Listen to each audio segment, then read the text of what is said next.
국민의힘 4월 총선 공천 신청자 명단이 어제 공개됐습니다. 20명이 넘는 용산 참모 또 장차관 출신 인사들이 상당수 텃밭 공천을 신청하면서 현역 의원과의 피할 수 없는 정면 대결 펼치게 됐는데요.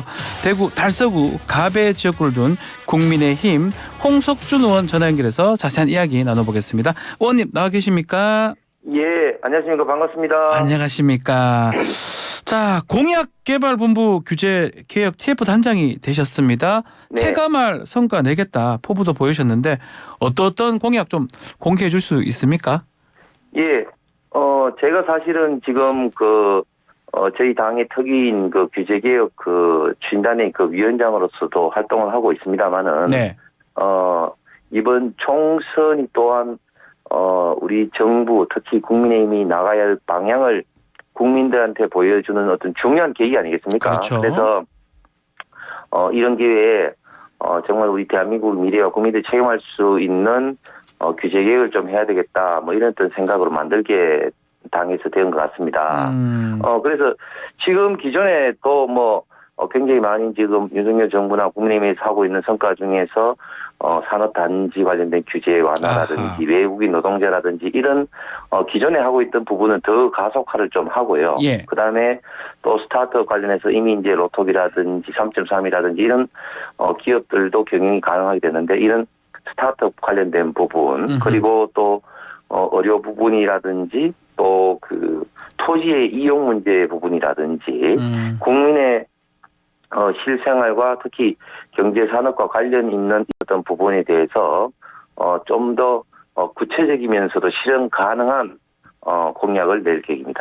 자, 그 공약 중에 보니까 저출생 관련 공약도 있고 메가시티도 있고 철도 지하 있는데 이게 보면 약간 수도권 관련된 거 아니냐 이런 공약 얘기가 나오거든요. 수도권한테만 좀 고려하는 거 아니냐 이런 얘기 어떻게 답할 수 있을까요? 글쎄요. 그게 수도권만 해당되는 건 아니죠. 저출생이 수도권만 해당되는 건 아니고 또 철도 지하도 마찬가지입니다. 특히 앵커님도 잘 아시지만 대구 같은 경우도 네. 경부선 때문에 도심의 남북이 절단되어 있는 그런 여러 가지 문제점이 있지 않습니까? 그렇죠. 그래서 네. 도심을 지하하자 이런 이야기는 이전부터 계속해서 있어 왔는데 재원 조달의 문제라든지 또 법적인 문제라든지 이런 것 때문에 좀 계속 주춤거리고 있던 상황인 것이죠. 그런데 이번에 저희 당에서는 우리 한동훈 비대위원장이 도심 부분에 좀 지하를 강한 어떤 그런 의지를 표명했고 또 이 부분에 대해서는 어느 정도의 또 민자 조달도 가능하다. 이렇게 해서 도심 철도 부분에 지하 공약을 하게 됐고, 네. 메가시티 부분도 마찬가지입니다. 대구도 있죠.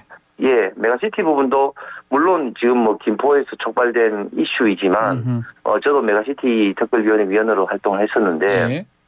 다른 지역 같은 경우도 예를 들면 부산도 그렇고 대전도 그렇고 이런 어떤 도심의 광역화 현상은 전 세계적인 현상이고, 네. 여기에 따른 어떤 행정구역 개편 문제는 단순하게 이제 서울과 수도권만의 어떤 문제는 아닌 것이죠.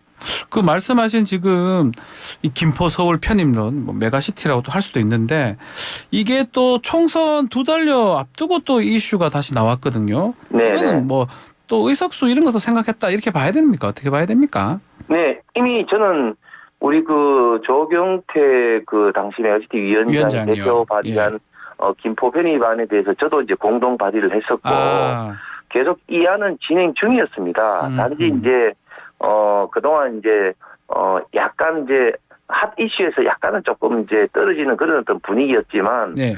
다시 이제 우리 한동훈 비대위원장이 이제 조금 언론에 조금 더 공개를 해서 조금 관심을 받게 됐다는 차이밖에 없는 거죠.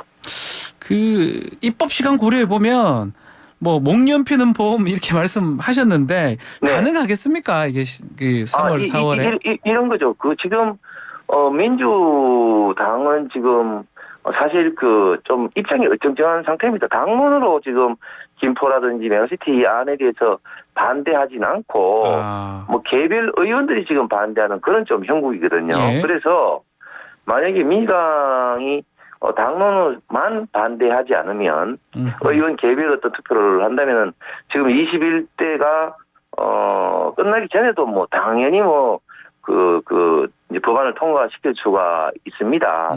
단지 이제 민주당이 당론으로 반대하게 된다면 뭐 이런 어떤 이슈를 통해서 그 4.10 총선에서 국민들의 어떤 평가를 받게 되고 그 결과에 따라서 뭐 21일 초에 또 뭐 빨리 또 만들어질 수도 있죠. 예.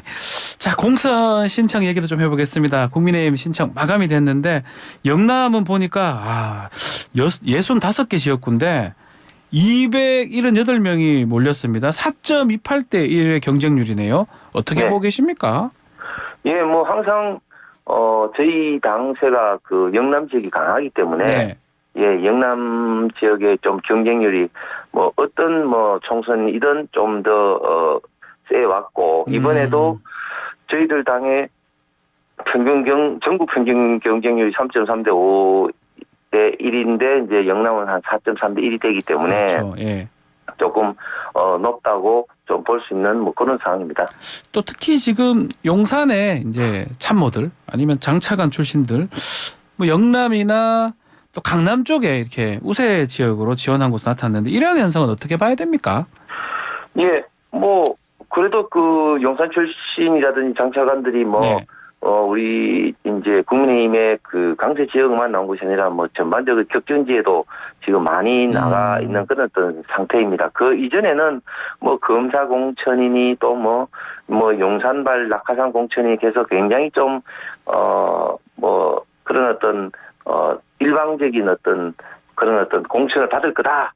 뭐 그런 어떤 뉴스들. 이야기가 이제 많았습니다만은 지금은 사실은 그런 이야기가 쑥 들어갔지 않습니까? 아니네요. 그래서 그래서 이제 시스템 공천 하에서 이제 뭐 누구나 이제 경쟁할 수 있는 뭐 용산 출신이라 해서 특별한 우려도 없고 그리고 특별한 어떤 불리함도 없는 누구나 어떤 시스템 공천에서 경쟁할 수 있는 이런 어떤 환경이 조성되었다고 생각합니다.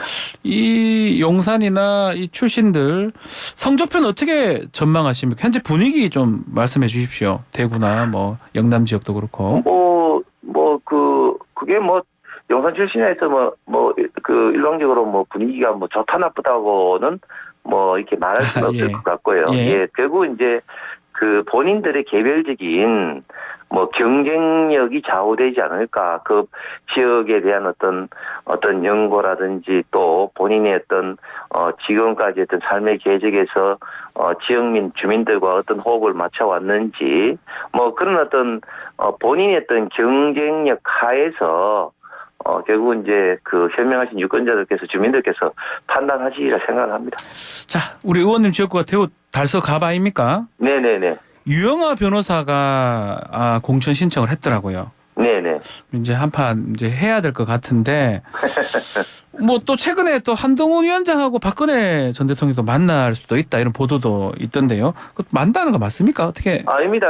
그게 이제 당에서도 오보라고 이제 그 대변이 공식적으로 그 이제 통지를 했고요. 단지 이제 그 박근혜 전 대통령 생일 때 한동훈 비대위원장이 김영동 비서실장을 보내서 축하 그 화분을 보낸 것으로 지금 알려져 있습니다. 난인가 뭐 축하 화분 보냈다고 하던데 뭐 좀 그것도 부담은 없는 겁니까? 의원님 입장에서는 어떻습니까? 예, 뭐 전직 대통령으로서 당연히 뭐 저희 당에서 뭐 예우를 뭐 하는 것이고 그것과 또 유영아 변호사의 어떤 공천과는 전혀 어떤 별개의 또 문제니까요. 네. 예, 그 또 박근혜 전 대통령 콘서트 얘기도 있더라고요. 네, 오늘 콘서트를 할 예정인 것 같습니다. 하게 되면 좀 유영아 변호사 그래도 최측근으로 알려져 있기 때문에 또 힘이 실리는 거 아니냐 이런 또 분석도 있고요. 뭐 그 박근혜 전 대통령께서 친박은 없다라고 이제 선언을 하시고 또 저희들 지금 당 공천이 지금 이제 좀 전에 말씀드린 것처럼 시스템 공천에서 있던 원칙 기준 절차로 지금 이제 진행 중에 있기 때문에 뭐 그런 것과 지금 공천과는 전혀 저는 관련이 없을 별개로 생각합니다. 그래서 일각에서는 뭐 유영아 변호사 뒤에는 박근혜 전 대통령이 있는데 의원님 뒤에는 대통령이 있는 겁니까? 어떻게 되는 겁니까? 아닙니다. 저는 뭐 그 저희들 한동훈 위원장 주민과 저희 대구 시민이 있는 거죠. 시민. 또 달서구 갑의 주민들이 네. 있는 것이다. 네. 알겠습니다. 자, 어제 이 와중에 김경률 비대위원이 총선 불출마 선언을 했습니다. 네. 사천 논란이 좀 있었지 않습니까? 또 발언도 논란이 있었고 그 영향이 있었다고 보는 건지요?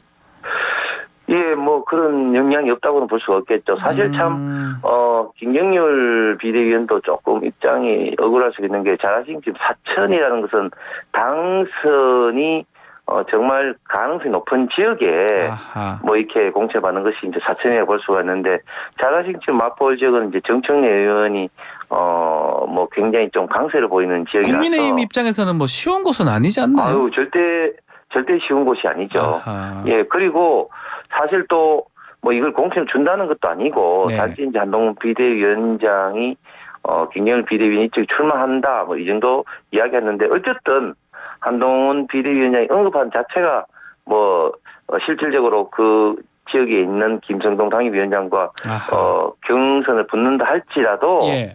또 뭐 너무 힘을 실어준 것이 아니냐는 이런 어떤 일부의 비판도 이런 있는 상황에서 저희 지금 당의 이번 공천의 가장 중요한 테마가 우리 한동훈 비대위원장이 밝힌 것처럼 공정한 공천 그리고 이기는 공천 네. 입장에서 조금이라도 공정한 공천에 좀 이미지를 흐트려서는 안 되겠다. 뭐 이런 어떤 본인 우리 그 김경률 비대위원의 어떤 본인 생각에서 이제 불출마 선언하신 것 같고 또 어떤 면에서는 또 저는 이런 생각도 있습니다. 네. 방송에서 제가 좀 말씀을 드렸습니다만은 만약에 이제 공천을 받게 되면 이제 선수로서 뛰는 것인데 아하. 비대위원은 또 심판자 입장 심판이 선수로 뛰는 거. 예, 그런 어떤 대원칙에도 좀 어긋나기 때문에 예. 저는 언제 시점에서는 비대위원을 그만두지 않을까 또 생각을 했었는데 오히려 이제 공천을 포기를 함으로써 아하. 비대위원으로서 오히려 더 이제 조금 더 홀가분하게 어떤 당의 어떤 그 선거를 좀 조율을 하면서 특히 그 민주당 이재명 또 대표에 대한 어떤 저격수 공격수로서의 또 역할에 좀 더 충실하지 않을까 하는 그런 생각에서 결정을 하신 것 같습니다. 말씀처럼 둘 중에 하나 비대위원이냐 출마냐면 근데 결국 비대위원을 택한 거라고 봐야 되잖아요. 그렇습니다. 네. 그거는 이유가 뭘까요? 제가 말씀드린 것처럼 이제 그 김경률 비대위원의 가장 큰 장점이 정말 팩트를 가지고 그 민주당 특히 이재명 대표를 공격한 저격수로 이름을 날렸지 않습니까? 예, 그런 측면에 저는 좀 더 충실하지 않을까 생각합니다. 혹시나 뭐 일각에서는 대통령실에 또 입김이 좀 반영된 거 아니냐, 이 발언도 문제가 됐으니까 그런 부분은 좀 없을까요? 글쎄요, 저는 뭐 전혀 그렇게 생각하지 않습니다. 왜냐하면은 뭐 만약에 그렇게 됐다면 예. 벌써 공천 포기를 했어도 벌써 했어야 되죠. 네. 늦었으니까 알겠습니다. 자, 유승민 전 의원 얘기도 지금 계속 나오고 있거든요. 몇 네. 칼론이 지금 부각이 되고 있는데 국민의힘 입장에서 어떻습니까? 정말 필요합니까, 유승민 의원? 예, 저는 필요하다고 생각합니다. 특히 유승민 의원 같은 경우는 중도청 특히 수도권에 그래도 소구력이 어느 정도 있고 영향력이 있는 분이시기 때문에 예.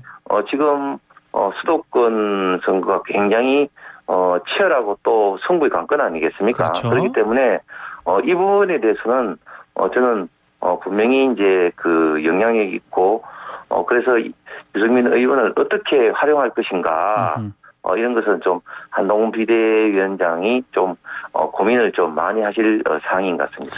유승민 전 의원은 사실은 대구잖아요. 대구에서 오랫동안 네. 의원을 했었는데 수도권 아니면 호남권 이런 데도 역할론이 있는 건가요? 뭐 애국에서도 잘 아시겠지만 예. 사실 이제 대구 경북에는 아직까지도 유승민 의원에 대한 어떤 그 배신자 프레임이 너무 강하고 해서 예. 대구 경북보다는 조금 전에 말씀드렸던 어떤 중도층 수도권의 어떤 영향력이 훨씬 더 있다. 그래서 그것이 뭐 어떤 특정 지역일 수도 있겠습니다만 그러나 지역이 아니더라도 어떤 당의 어떤 선거 기구에서 어떤 일정한 직책을 맡아서도 뭐 할 수도 있고 어쨌든 형식은 네. 뭐 다양하게 있으니까 이런 어떤 부분에 대해서는 한동훈 비대위원장이 여러분들의 어떤 조언을 받지 않을까 생각합니다. 결국 또 윤석열 대통령의 의중도 좀 중요하다고 봐야 될 것 같은데요. 당정 관계도 또 생각해야 되고 한동훈 위원장이 어떤 결정을 내리게 될까요? 의원님께서 예측을 해볼 수 있을까요? 글쎄요. 저는 이게 결국 선대위원장 그 등을 맡을 수 있어요. 비대위원장이 어떤 결정을 하실 어떤 거기 때문에 네. 이걸 어떻게 단정적으로 말씀드리긴 어렵습니다만 예를 들면 수도권 공동선대위원장으로 특정 지역이 아니라 전반적인 어떤 당의 선거에 좀 지원과 도움을 줄 수 있는 그런 역할도 하나의 어떤 옵션이 아닐까 생각합니다. 그것도 가능할 것이다. 네. 자, 그리고 지금 윤석열 대통령 주말 사이에 KBS하고 특별 대담 녹화는 끝났다고 합니다. 보도에 따르면 그 명품백 관련된 입장도 밝혔다고 하는데 이게 이제 7일에 방송이 되는데요. 설 민심 잡는 데 도움이 될까요? 어떻게 보시는지요? 예, 저는 당연히 도움이 될 것이라고 생각합니다. 그동안 윤석열 대통령이 이제 도스팬 이후에 좀 언론과의 좀 소통이 좀 부족하다. 예. 그런 어떤 일부의 어떤 비판도 있었던 상황입니다. 물론 이제 대통령께서는 각 분야별로 8차까지 전문가와 특히 시민들과 어떤 그 민생을 특정 어떤 주제를 가지고 계속해서 이제 소통을 해오셨고 특히 이제 대통령 생각과 정부의 정책을 또 발표하는 그런 자리도 좀 꾸준히 가져왔습니다만 그러나 일반적인 어떤 자리를 어떤 형식의 그걸 가지고 다양한 주제를 가지고 하는 이런 어떤 언론과의 소통이 좀 부족했기 때문에 이런 형식을 통해서 대통령의 어떤 그 진솔한 생각을 말씀을 해주시고 특히 이런 김건희 여사 관련된 어떤 몰카 공작에 관련된 이런 사항에 대해서도 네. 또 전반적인 어떤 대통령님의 생각이라든지 배경이라든지 이런 어떤 것을 이야기를 좀 해주시면은 국민들이 좀 이해를 하는데 저는 분명히 좀 큰 도움이 되지 않을까 생각합니다. 근데 이제 국민들이 이제 또 사과 이런 게 많이 없다면 그냥 설명만 있다면 뭔가 궁금증이라든지 이런 게 해소가 될 수 있을까요? 어떻게 보시는지요? 예, 그건 일단 그 대통령께서 대담을 하신 곳을 한번 보고 결국은 판단해야 될 문제 아니겠습니까? 자, 그리고 설 인사는 또 참모들하고 합창을 했다고 지금 전해지고 있습니다. 어떻게 또 김건희 여사 등장 부분은 또 알려지지 않고 있는데 어떻게 이 녹화나 이런 거 아니면 또 인사 부분 같이 해야 됩니까? 어떻게 해야 됩니까? 저는 근데 그 김건희 여사가 참 인간적으로는 좀 안타깝게 좀 생각을 하는 게 사실 경선 때부터도 민주당과 굉장히 많이 좀 줄리라든지 이런 허위 공작을 해서 많은 어떤 그 정신적 이런 어떤 충격을 많이 받고 온 상태에서 예. 특히 대통령 그 영부인이 되시고 난 다음에도 순방할 때마다 또 캄보디아에 가서 어린 그 환자 하나를 얻고 있는 그런 사진을 연출했다 이런 식으로 사사건건 그 허위 사실에 기반해서 비판을 받아왔는데 그런 것이 허위 사실이 드러났음에도 사실 민주당은 아직까지 사과 한마디도 없는 그런 상황인 것이죠. 그런데 최근에 좀 이런 이슈에서 더 많은 좀 정신적 어떤 그런 고통을 받고 계시지 않나 그런 좀 안타까움이 있습니다. 그러다 보면 자연스럽게 좀 언론이라든지 이런 데 또 나오시는 게 사실 굉장히 좀 부담이 되고 계시지 않나. 저는 그런 어떤 측면에서 김건희 여사 본인뿐만 아니라 이런 어떤 상황이 국가적으로도 결코 좀 좋은 어떤 그런 어떤 상황이 아니기 때문에 참 안타깝게 생각합니다. 대담으로 혹시나 의혹이 해소되고 이러면 설 이후에도 김건희 여사 공개 행보 좀 필요하다고 보십니까? 예, 그거는 방금 앵커에서 말씀하신 것처럼 대담 이후에 그런 어떤 상황에 대해서 많이 조금 대통령실에서도 이렇게 판단을 하실 사항인 것 같습니다. 자, 끝으로 이태원 참사 특별법 지난 30일 날 제2요구권 행사가 됐습니다. 네. 재표결은 언제 국회에서 하는 겁니까? 예, 사실 그 재표결은 이때까지 국회 관례상 대통령이 제2 요구를 한 바로 다음 본회의 때 하는 것이 관례였습니다. 원래 예. 예. 그런데 지난번 쌍특검법도 마찬가지고 지금 민주당은 철저히 이제 총선 전략용으로 이걸 보고 있는 것 같습니다. 그래서 사실 중대재해처벌법에 제의 요구된 이후에 언제 재표결을 할 것인지 전혀 지금 이제 그 여야 간의 어떤 논의가 지금 이루어지고 있지 않거든요. 예. 그렇기 때문에 사실은 왜 빨리 이걸 제의 요구된 것에 대해서 재표결을 해야 되냐면 재표결 이후에 또 다른 어떤 그 협상을 해서 새로운 안을 빨리 도출을 해야 됩니다. 예를 들면은 이태원 차도특별법도 지금 다른 사항들은 다 합의가 되는데 지금 특별조사위원회 요 문제 아니겠습니까? 그렇죠. 그게 다죠. 예. 예. 이 문제에 대한 어떤 구성이라든지 또 특조위의 어떤 권한 문제라든지 이런 거는 제가 볼 때는 유가족을 위해서라도 국민을 위해서 알겠습니다. 빨리 여야 간의 협상이 이루어져야 될 문제인데 그러기 위해서는 네. 빨리 이게 재표결이 이루어져야 되는데 참 민주당이 이렇게 그 정쟁용으로 총선 전략용으로 알겠습니다. 바라보고 있는 것이 좀 안타깝습니다. 자, 오늘 시간에 대해서 말씀 여기까지 듣겠습니다. 감사합니다. 예, 감사합니다.